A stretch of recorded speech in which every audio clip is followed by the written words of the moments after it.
एडो elephant national park Africa के दक्षिणी समंदर किनारे पर है और ये एक जंगली गलियारा बनाता है जो समंदर से लेकर अंदरूनी इलाकों तक फैला हुआ है। ये 1800 स्क्वायर किलोमीटर में फैला हुआ है। साउथ अफ्रीका का तीसरा सबसे बड़ा नेशनल पार्क।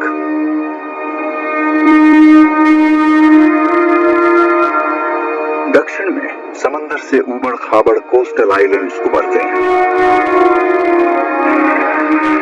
यहाँ लाखों समुद्री पक्षियों का बसेरा है। ये जिंदगी से भरपूर गर्म पानी से घिरे हुए हैं और एक जंगली किनारे से सटे हुए हैं जहाँ घने जंगल वीरान रेत के टीलों से मिलते हैं।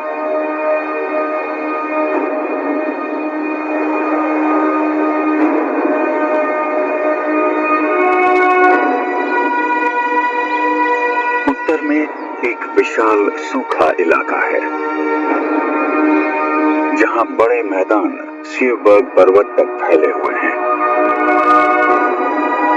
और उससे आगे तो एक बंजर ग्यासी जमीन है।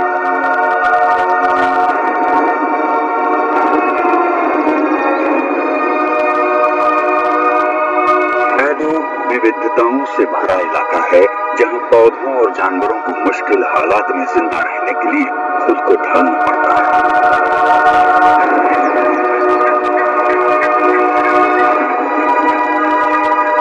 इस माहौल के सेंटर में रहने वाला जानवर ही एडो की कहानी का दिल है।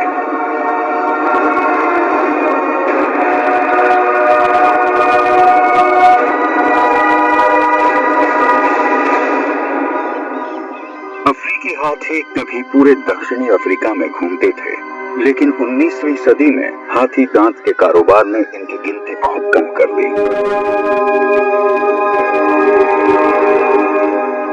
1931 तक साउथ अफ्रीका के इस हिस्से में सिर्फ 11 हाथी रह गए थे और कुछ करना जरूरी हो गया था। इन आखिरी बचे हाथियों के लिए एक महफूज ठिकाना बनाने के लिए जमीन तय की गई और एडो एलिफेंट पार्क तैयार हुआ। ये उनके लिए बेहद अहम लाइफलाइन साबित हुई। तब से एडो के हाथी दिन ब दिन मजबूत होते गए। अब यहाँ 600 हाथी बसते हैं जो सब उन्हीं पहले बचे हाथियों की नस्ल से आए हैं। लेकिन उनकी बच निकलने की जंग ने अपने निशान पीछे छोड़े हैं। अफ्रीका के दूसरे हिस्सों के हाथियों के मुकाबले एडो की 90% से ज्यादा मादा हाथियों के दांत ही नहीं हैं। दांत आमतौर पर बचाव करने, ताकत दिखाने और जमीन खोदने के लिए काम आते हैं, लेकिन यहाँ के हाथियों को इनके बिना ही काम चलाना पड़ता है। वजह यह है कि जो शुरुआती 11 हाथी बचे थे उनमें दांत उगने वाला जीन ही नहीं था।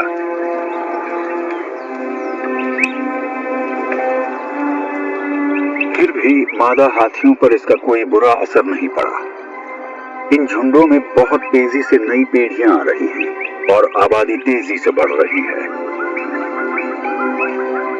आज एडो में पूरे अफ्रीका में हाथियों की सबसे ज्यादा डेंसिटी वाली आबादी है। पार्क का ये इलाका इन शाही जानवरों के लिए किसी जन्नत से कम नहीं है, जहां हर तरफ पानी के छोटे छोटे तालाब फैले हुए हैं।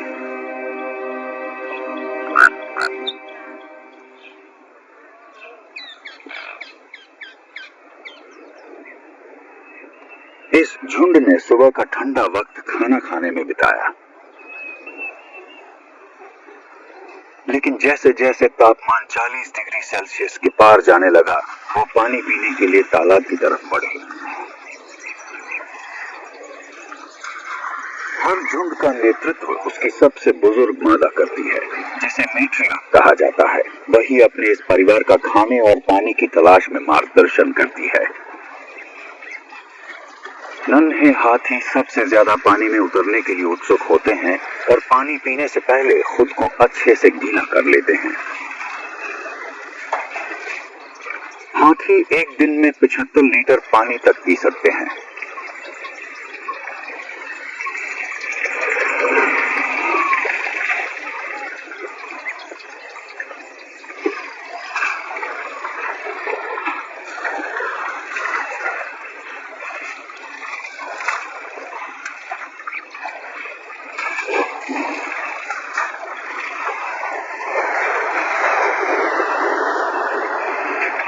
ठंडा कीचड़ शरीर के तापमान को कम करता है और ये सूरज की तपिश से बचाने का भी काम करता है।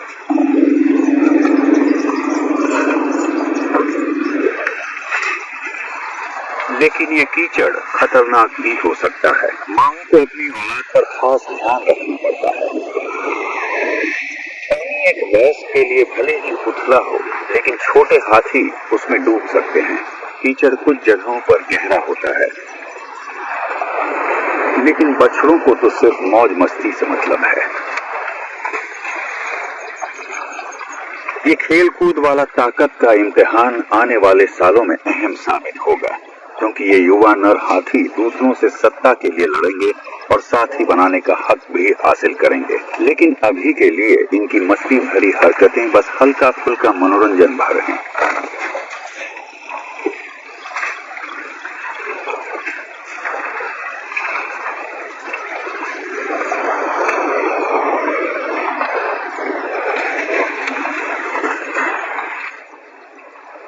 एडो के पानी के तालाब वो जगह हैं जहां हाथियों के झुंड हमेशा मिलते हैं। यहाँ बड़ी तादाद में हाथी अपनी प्यास बुझाने के लिए जमा होते हैं।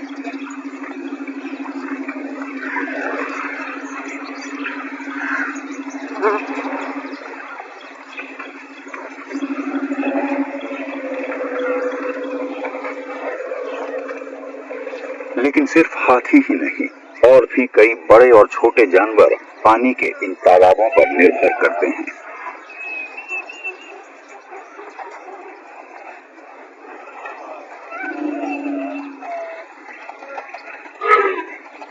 लेकिन आपको सतर्क रहना होगा। ये जमावड़ा शिकारी जानवरों को भी आकर्षित करता है।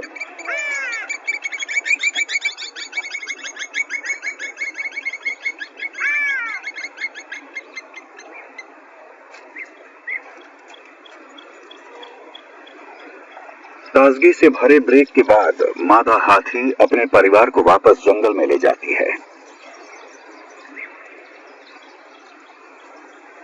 हाथी हर दिन करीब 20 किलोमीटर तक घूम सकते हैं ताकि चरने के लिए नई जगह ढूंढ सकें, और अपनी भूख मिटाने के लिए उन्हें करीब 14 घंटे तक खाना पड़ता है।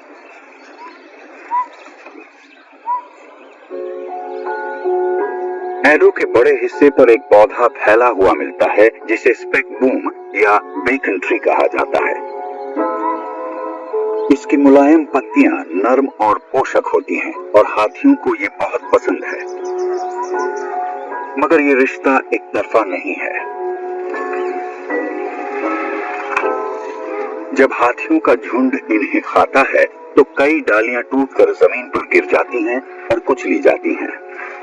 ये डालियां फिर से जड़ें जमा लेती हैं और नए पौधे उगाते हैं। लेकिन स्पेकबूम की कामयाबी की वजह सिर्फ यही नहीं है।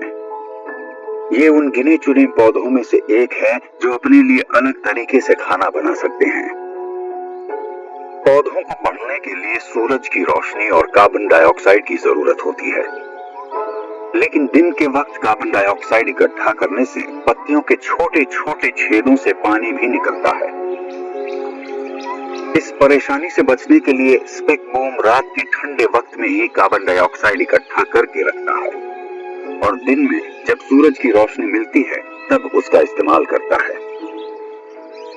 इस वजह से ये गर्मी में भी अपने छेद बंद रख सकता है और काफी नमी बचा सकता है। सूखे इलाके में जिंदा रहने की इस काबिलियत और हाथियों की थोड़ी सी मदद की बदौलत स्पेकबूम फल फूल सकता है। एडो स्पेकबूम के ये इलाके दुनिया के सबसे बड़े जमीनी जानवर को सहारा तो दे ही सकते हैं, लेकिन छोटे जानवरों के लिए भी अनमोल घर मुहैया कराते हैं।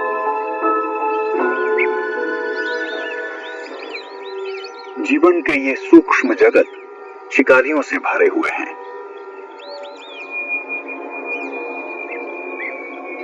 कम्युनल स्पाइडर्स के घोंसले। झाड़ियों का इस्तेमाल करते हुए ये छोटे चेंबर्स में 100 से ज्यादा की तादाद में रह सकते हैं। ये बड़े जाले एक खास मकसद के लिए बनाए गए हैं। ये शिकार करने के जाल हैं। एक फंसा हुआ टिड्डा अपनी आजादी पाने के लिए संघर्ष करता है। जल्दी ही कंपन की वजह से मकड़ियां हरकत में आ जाती हैं। टिड्डे के पास ताकतवर पैर होते हैं, उसे जल्दी काबू में करना जरूरी है, वरना वो बचकर भाग सकता है। मदद तुरंत आ जाती है।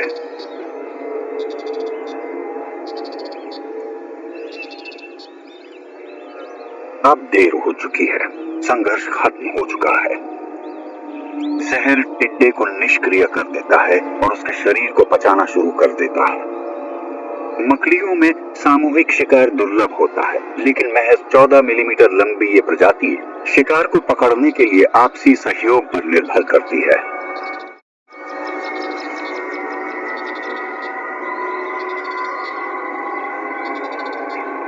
शरीर को घोंसले के सुरक्षित हिस्से में ले जाया जाता है, जहां दावत शुरू होगी।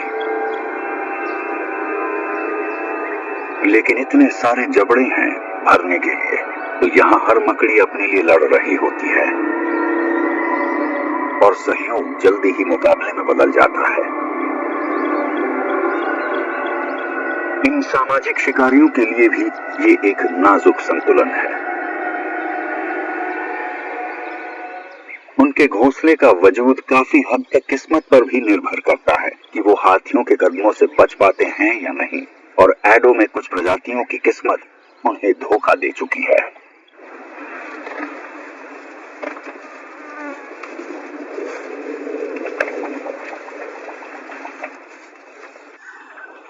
जहां स्पेकबूम हाथियों की चराई को झेल सकता है, वहीं हाथियों की बढ़ती आबादी उन पौधों के लिए खतरा बन रही है जो बदलाव के लिए तैयार नहीं है। एडो में जैसे जैसे हाथियों की संख्या बढ़ी है, वैसे वैसे एलो प्लांट्स की तादाद तेजी से घटी है और कुछ तो पूरी तरह गायब हो चुके हैं। जब 5 टन वजनी जानवर झाड़ियों से गुजरता है, तो वो नाजुक पौधों को कुचलता और उखाड़ता चला जाता है। जिनमें स्पेकबूम की तरह नई जड़ें जमाने की ताकत नहीं होती, वो खत्म हो जाते हैं। लेकिन ये विनाश ही दूसरी प्रजातियों के लिए इस जगह को खोल देता है।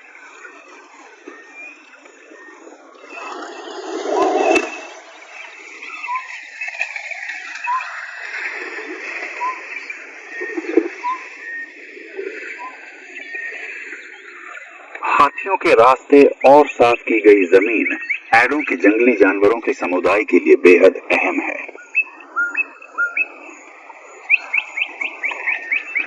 कई प्रजातियां जैसे ये कूडू हाथियों पर निर्भर करती हैं, जो घनी और अभेद्य स्पेकबूम झाड़ियों को हटाकर नए मौके पैदा करते हैं।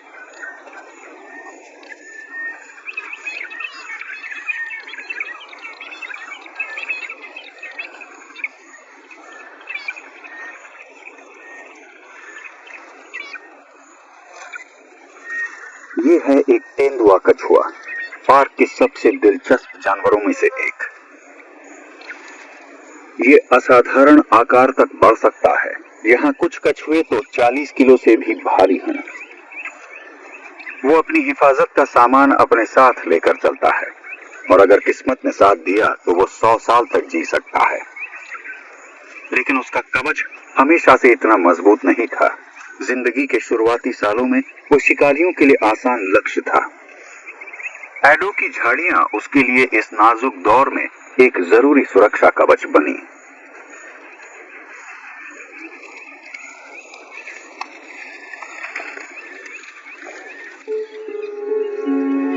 पार्क की रसीली झाड़ियों के बीच बड़े बड़े घास के मैदान फैले हैं, जो कई घास चरने वाले जानवरों का घर है। ज्यादातर हिरणों के मुकाबले ज्यादा गर्मी बर्दाश्त कर सकने वाले रेड हार्टबीस्ट दिन के ज्यादातर घंटे तेज धूप में चरते हुए बिताते हैं। नर हार्टबीस्ट के सींग मादाओं से छोटे मगर ज्यादा मोटे होते हैं, जो उन्हें इलाके तय करने की लड़ाइयों में मदद देते हैं। लेकिन असली खतरे का सामना होने पर उनका पहला स्वाभाविक कदम होता है भागना। इनका मजबूत आगे का हिस्सा इन्हें लंबी दूरी तक दौड़ने की ताकत देता है, जिससे ये बिना थके भाग सकते हैं। लेकिन घास के ये मैदान सिर्फ हार्टेबीस्ट का ही घर नहीं है। हाथियों द्वारा साफ किए गए इलाकों का फायदा कई सारे जानवर उठाते हैं।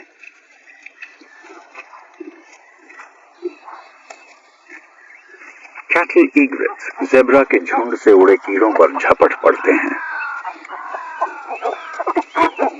शुद्ध चरने वाले जीव, चाहे वो मैदानी इलाके हो या बर्चल जेब्रा, सिर्फ घास खाते हैं। उनके संवेदनशील होंठ सामने के मजबूत दांतों के बीच घास पकड़कर इसे जमीन के काफी करीब से चरते हैं। वो काफी तेजी से घास को पचा लेते हैं, जिससे ये कम पोषक तत्व वाली घास से भी जरूरी प्रोटीन हासिल कर लेते हैं। लेकिन तेज पचाने का मतलब है कि इन्हें लगातार पेट भरते रहना पड़ता है। यहाँ तक कि सबसे पोषक घास के मैदानों में भी जेब्रास अपने वक्त का लगभग 60% हिस्सा खाने में बिताते हैं, दिन और रात दोनों मिलाकर। और उनके पंखों वाले साथी हमेशा उनके आसपास ही रहते हैं। लेकिन जेब्रा की जिंदगी में सिर्फ शांति और आराम ही नहीं है। ये प्रजनन का मौसम है और मादाओं की भारी मांग है। मादा के पेशाब में हार्मोन्स के बढ़ते स्तर से झुंड का प्रमुख नर एक्टिवेट हो जाता है। अगर उसे अपनी नस्ल को आगे बढ़ाना है तो उसे कड़ी मेहनत करनी होगी।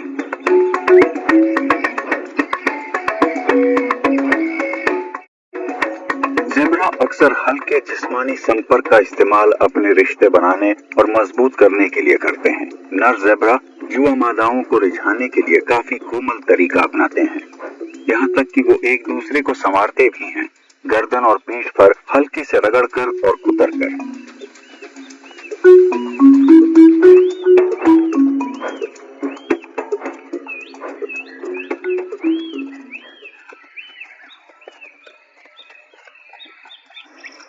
एडो के घास के मैदान कई इलाकों में बटे हुए हैं, जिनमें कुछ खाना देते हैं और कुछ बसेरा।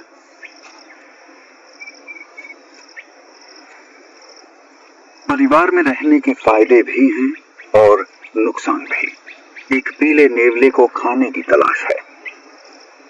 वो कीड़ों की खोज में निकला है।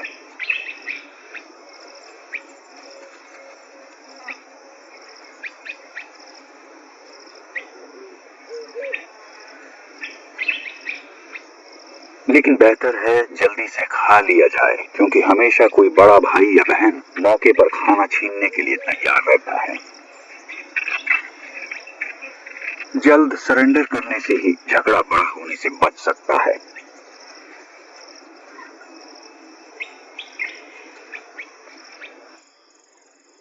इस पार्क में इतने बड़े शाकाहारी जानवरों के होने की वजह से एक अकेले निवासी के लिए खाना ढूंढना कोई समस्या नहीं है।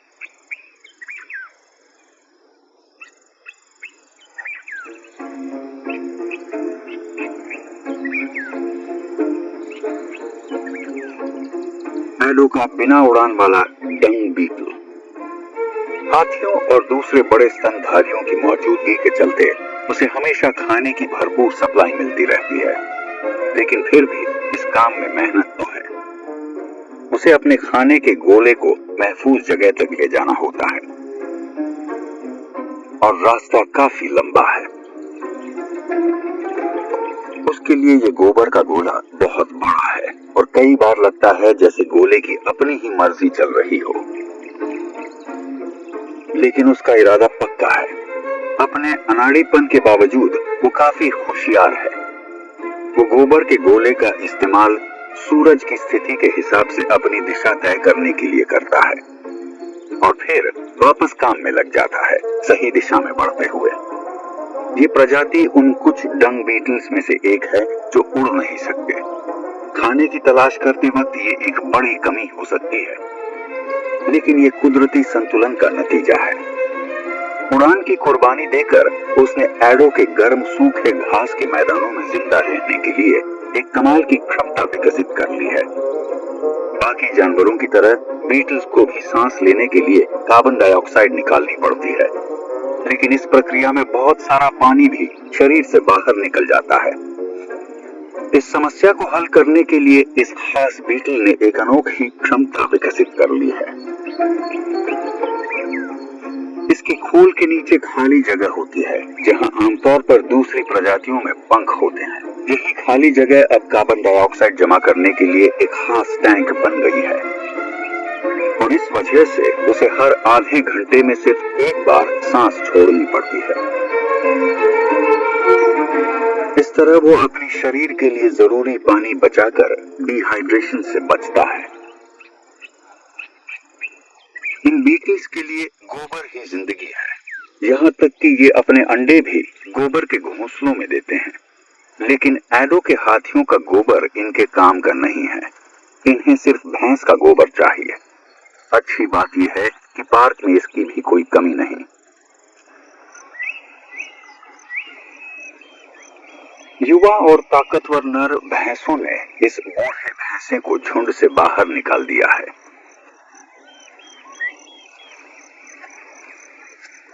वो एडो के घास के मैदानों में अपनी बची हुई जिंदगी अकेले गुजारेगा या फिर दूसरे बूढ़े भैंसों के छोटे झुंड में शामिल हो जाएगा।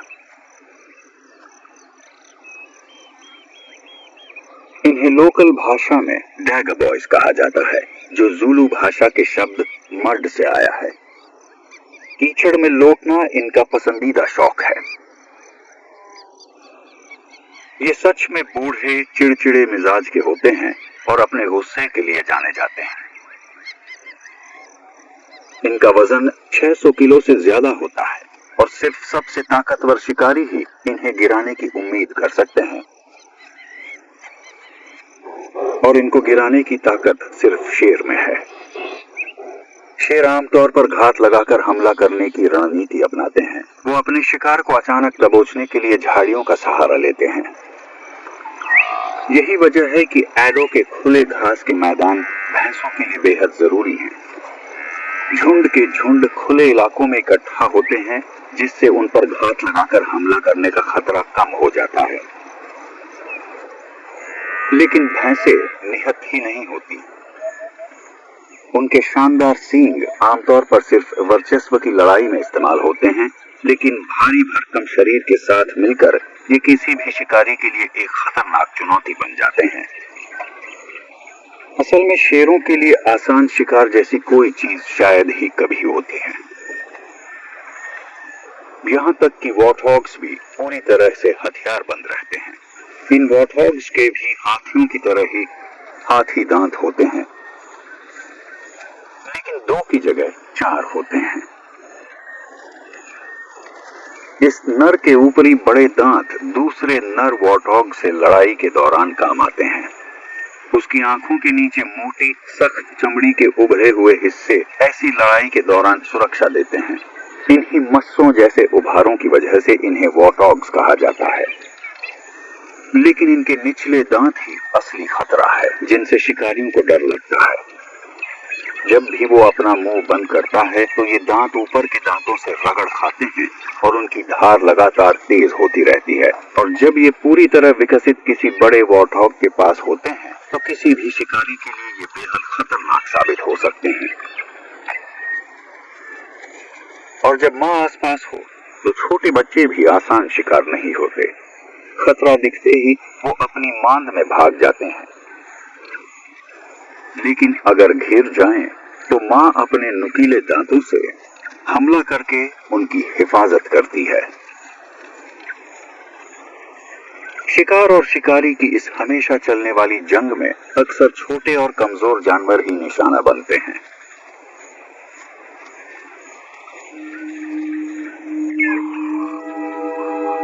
इस पार्क में कई तरह के शिकारी रहते हैं।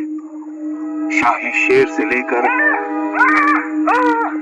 चालाक गीदड़ तक सबको अपने अगले शिकार की तलाश होती है।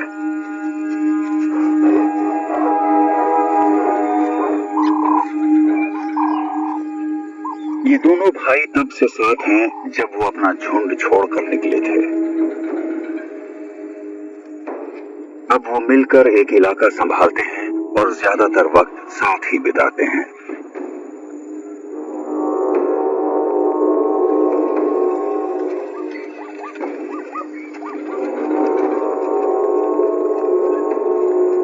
लेकिन एडो के कई और शिकारियों की तरह ये भी अंधेरे का सहारा लेकर शिकार करते हैं।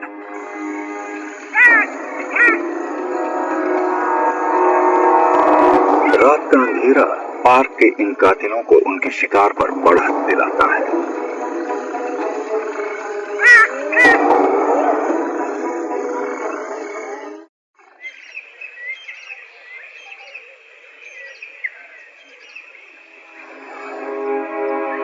सुबह का सूरज एक दर्दनाक मंजर सामने लाता है। एक अकेली हथिनी अपने मरे हुए बच्चे के पास खड़ी है। रात भर पानी के गड्ढे में फंसे रहने के बाद उस पर हमला हुआ और उसकी मौत हो गई। लेकिन उसकी मां अब भी वहीं खड़ी पहरा दे रही है। हाथियों का अपने बच्चों से गहरा रिश्ता होता है, यहाँ तक कि मौत के बाद भी। ये जवान हथिनी अगले 9 साल तक अपने बच्चे के साथ रहती, शायद ही कभी उससे कुछ मीटर से ज्यादा दूर जाती। लेकिन अब वही हिफाजत करने की फितरत उसे उसकी लाश के पास रोके हुए है। वो उसे छोड़ने के लिए तैयार नहीं।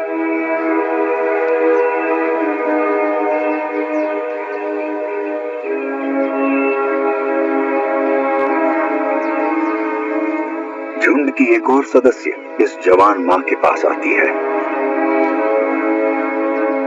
वो धीरे धीरे सूंघती है। सोच समझकर की गई हरकतें नर्म और सहानुभूति से भरी हुई। एक साथ जिंदगी गुजारने का मतलब है कि हाथी आपस में बेहद गहरे रिश्ते बनाते हैं, यहाँ तक कि एक दूसरे के बच्चों की देखभाल भी करते हैं।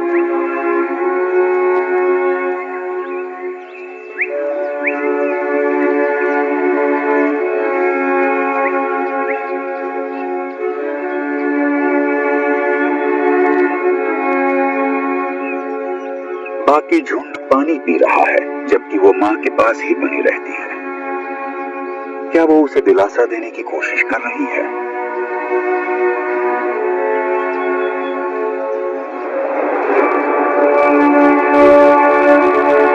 जल्द ही और हाथी वहां इकट्ठा होने लगते हैं।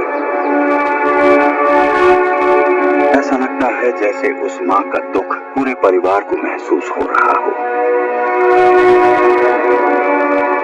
वो सब एहतियात बरतते हैं और खामोश रहते हैं।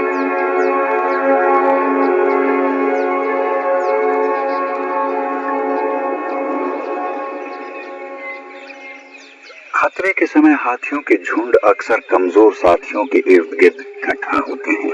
हालांकि ये हथिनी किसी शारीरिक खतरे में नहीं है, मगर बाकी हाथी उसके दर्द को समझ सकते हैं। वो उसका सहारा बनने की कोशिश करते हैं, उस इकलौते तरीके से जो उन्हें आता है, उसके पास रहकर।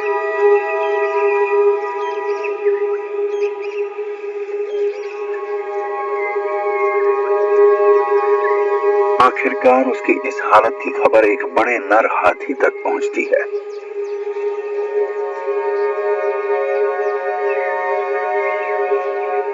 अपनी सूंड के सिरे को उसकी सूंड से छूना प्यार का एक साफ इशारा है।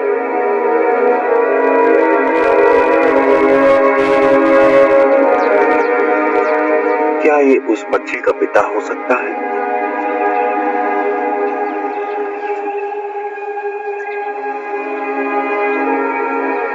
थोड़ी देर बाद झुंड खाना तलाशने के लिए आगे बढ़ जाता है, लेकिन मां के सामने एक मुश्किल फैसला खड़ा है। अपने परिवार के साथ चली जाए या फिर अपने बच्चे का मातम मनाने के लिए वहीं रुकी रहे। उसका दिल उसे रुकने को कहता है और वो नर हाथी उसके साथ बना रहता है। वो अपनी सबसे अहम जिम्मेदारी उस नर हाथी को सौंपती है और खुद खाने की तलाश में निकलती है। उसे ठीक से खाए हुए कई घंटे हो चुके हैं।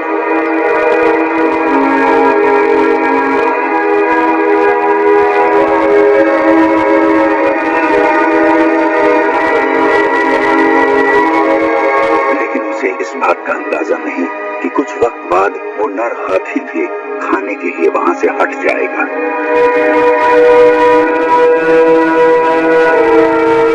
मजबूर होकर वो वापस अपने बच्चे के पास लौटती है।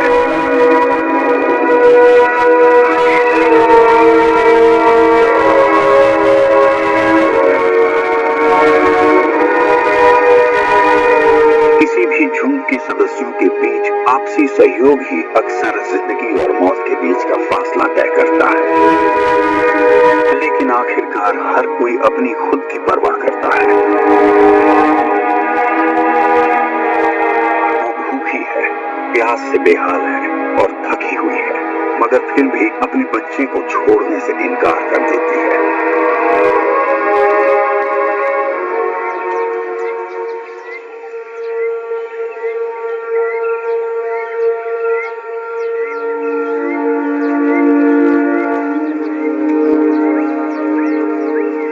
जैसे ही वो लाश से दूर जाती है, गिद्ध और गीदड़ झपट पड़ते हैं।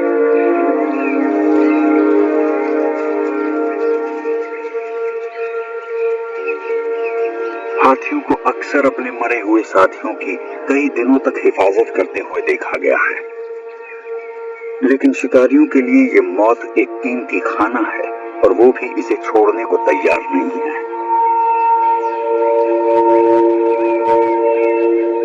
अपनी खतरनाक छवि के बावजूद गीदड़ और लकड़बग्घे बेहद कुशल शिकारी होते हैं और अपना शिकार खुद भी कर सकते हैं। लेकिन अगर कोई मुफ्त शिकार हाथ लग जाए तो वो उसे छोड़ते नहीं, भले ही उसके लिए इंतजार ही क्यों ना करना पड़े।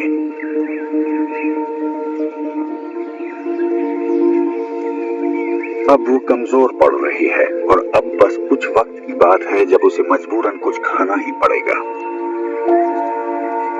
लेकिन फिलहाल कई घंटे बीत जाने के बाद भी माँ अपने बच्चे को छोड़ने को तैयार नहीं। उसका झुंड आगे बढ़ चुका है और खुद अपनी सलामती के लिए उसे उनके साथ जाना होगा, लेकिन अभी वो तैयार नहीं है।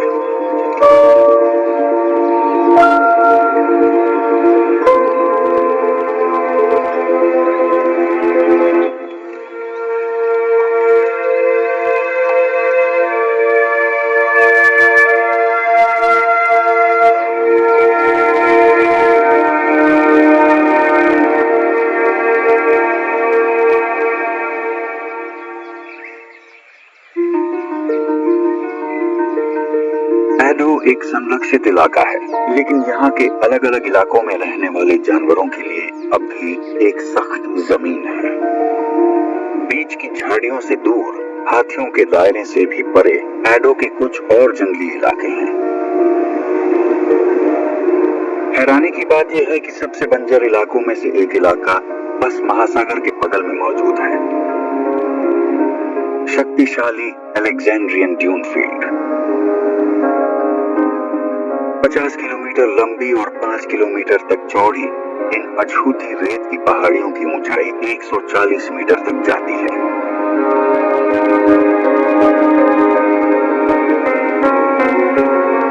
कुछ जगहों पर टीलों की रेत इतनी पुरानी हो चुकी है कि ठोस परतों में जमने लगी है।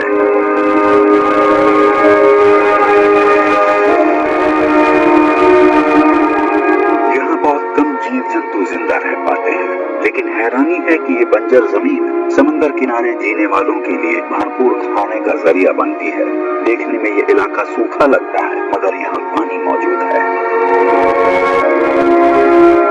गहरी रेत के नीचे चट्टानी सतह के ऊपर नाइट्रेट से भरपूर पानी छोटे एक्विफर्स में जमा होता रहता है।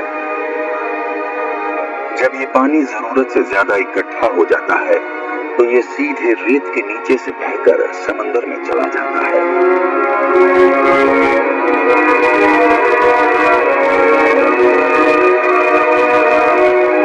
जो नाइट्रेट्स ये पानी लेकर जाता है वो समंदर में विशाल फाइटोप्लैंक्टन के पनपने में मदद करते हैं। ये समंदर की फूड चेन की बुनियाद बनते हैं और यहाँ जिंदगी फलने फूलने लगती है।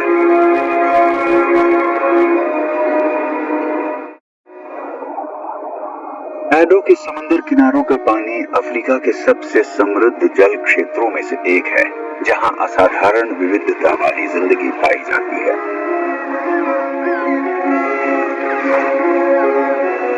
यहीं पर डॉल्फिन्स का एक बड़ा झुंड तेजी से तैरता दिखता है। उनके साथ एडो की दूसरी विशाल लेकिन कोमल प्रजाति भी मौजूद है, सदर्न राइट व्हेल। हाथियों की ही तरह इंसानों ने इन व्हेल्स का भी लगभग सफाया कर दिया था, मगर इंटरनेशनल ब्रीडिंग वाटर्स में इनकी सुरक्षा के चलते ये शानदार वापसी करने में सफल रही है। और यहीं पर एक ऐसा माहिर शिकारी मौजूद है जो जमीन पर मिलने वाले किसी भी शिकारी को टक्कर दे सकता है।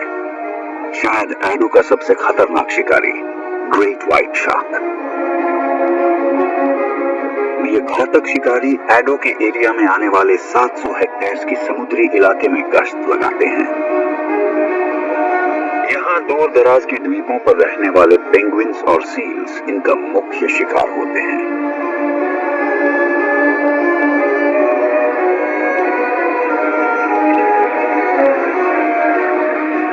एडो का कोस्ट लाइन इलाका दुनिया की सबसे बड़ी केप गैनेट्स का घर भी है।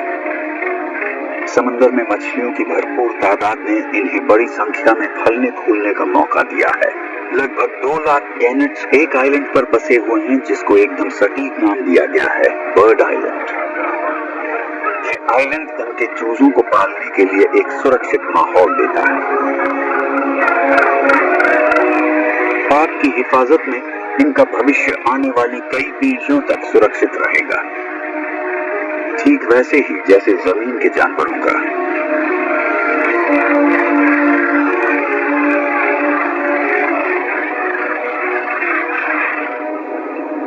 एडो की जंगली कोस्टलाइन इसके भीतरी सूखे इलाकों से बिल्कुल अलग लगती है, मगर दोनों के बीच गहरा संबंध है। समंदर अपनी नमी को वायु तरंगों के जरिए जमीन तक पहुंचाता है। पाक के पूर्वी छोर पर गर्म हिंद महासागर से आने वाली नर्म हवाएं केप के घने हरे भरे जंगलों को पोषण देती हैं। छांव और नमी पसंद करने वाले पौधे इस नम माइक्रोक्लाइमेट में खूब पनपते हैं। यहाँ का ठंडा और संरक्षित माहौल पार्क के किसी भी और हिस्से से अलग है और जिंदगियों को सहारा देता है। यही समुद्री हवाएं और आगे बढ़ती हैं और एडो के बीच के झाड़ीदार इलाके को भी जिंदगी से भरी नमी देती हैं। मगर एक जगह ऐसी भी है जहां ये पानी नहीं पहुंच पाता। जैसे ही ये नमी से भरी हवाएं अंदरूनी इलाकों की ओर बढ़ती हैं, वो सियरबर्ग पहाड़ों से टकराती हैं। ऊपर उठने पर ये ठंडी होती है और बारिश के रूप में समंदर किनारों पर गिरती हैं। लेकिन पहाड़ों के दूसरी तरफ एक सूखा इलाका बन जाता है, जिसे हर्स्टलैंड्स कहा जाता है। यहाँ साल भर में सिर्फ 225 मिलीमीटर बारिश होती है और गर्मियों में तापमान 45 डिग्री सेल्सियस तक पहुंच जाता है। इस सख्त मौसम में पौधों को अनोखे ढंग से खुद को माहौल के मुताबिक ढालना पड़ा है और ब्लू यूफोर्बिया से बेहतर ढंग से इस काम को कोई और नहीं कर सका है। यहाँ जिंदगी पानी बचाने के तरीकों पर टिकी है। यूफोर्बिया की शाखाएं सीधी खड़ी होती हैं, जिससे जब सूरज आसमान में सबसे ऊपर होता है तो उसकी किरणें सिर्फ उनकी पतली चोटियों पर पड़ती है, जिससे भाप बनने की वजह से पानी का नुकसान कम होता है। इनकी शाखाओं में एक और खासियत होती है, ये बड़ी मात्रा में तरल पदार्थ अपने दूधिया रस के रूप में जमा करती हैं। ये फ्लूइड जहरीला होता है और ज्यादातर जानवर इसे नहीं खाते, जिससे ये पौधा चरे जाने से बचा रहता है।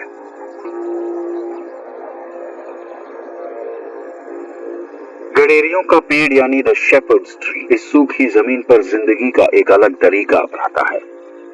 ये अपनी जड़ों को जमीन के गहरे हिस्सों तक भेजता है, जहां से ये वो पानी खींच पाता है जिसे दूसरे पौधे छू भी नहीं सकते।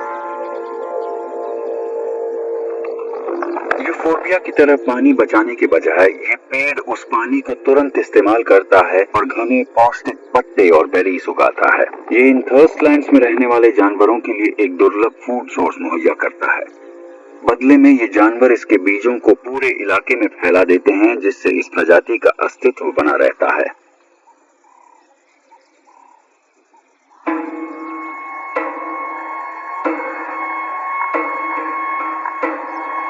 ऐसे बहुत कम जानवर हैं जो इस तरह के सख्त हालात में जिंदा रह सकते हैं।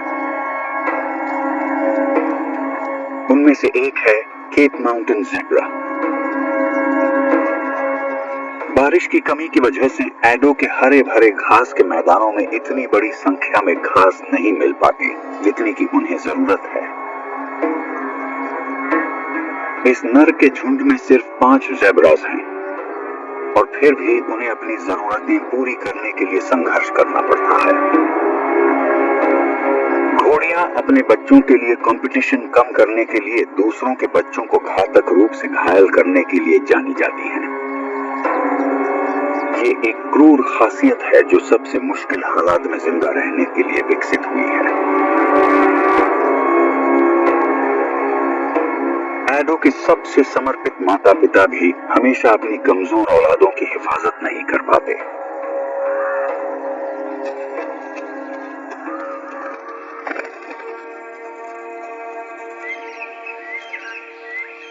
अपने मरे हुए बछड़े की लगभग 2 दिन तक हिफाजत करने के बाद युवा मां के पास उसे छोड़कर जाने के अलावा कोई और विकल्प नहीं है। थकी हुई और भूखी वो अपनी जिंदगी बचाने के लिए खाना खाने और पानी पीने के लिए मजबूर होती है।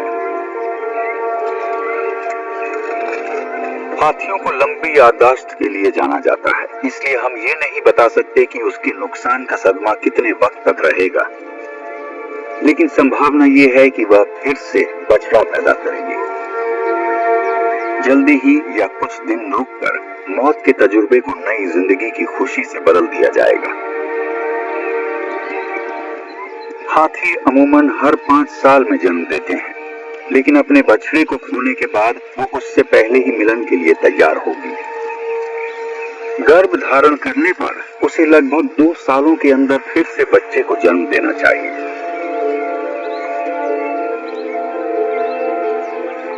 अपने झुंड में फिर से शामिल होना इस सफर का पहला कदम है। वो उसे वापस कबूल करेंगे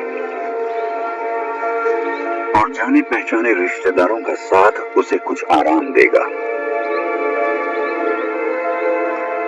ये झुंड, ये परिवार हाथी समाज की बुनियादी ईंट बनेगा और वो भी इसका हिस्सा बनी रहेगी।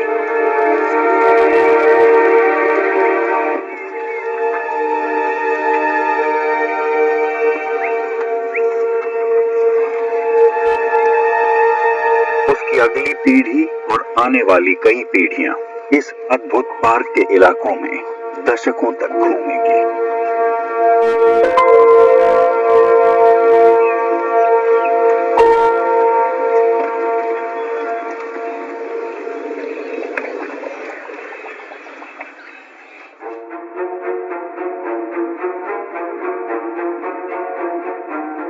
एडो बहुत सारी विविधताओं वाली भूमि है, ऐसी भूमि जिसमें बहुत समृद्धि वाले इलाके हैं तो कहीं अभाव और कठिनाई वाले क्षेत्र भी हैं। यहाँ की प्रमुख प्रजाति हाथी के लिए जिंदगी अच्छी है, मृत्यु दर कम है और आबादी लगातार बढ़ रही है। लेकिन इन दिग्गजों के लिए भी जंगल में जीवन खतरे से भरा हुआ है और जिंदा बचे रहने की कोई गारंटी नहीं है।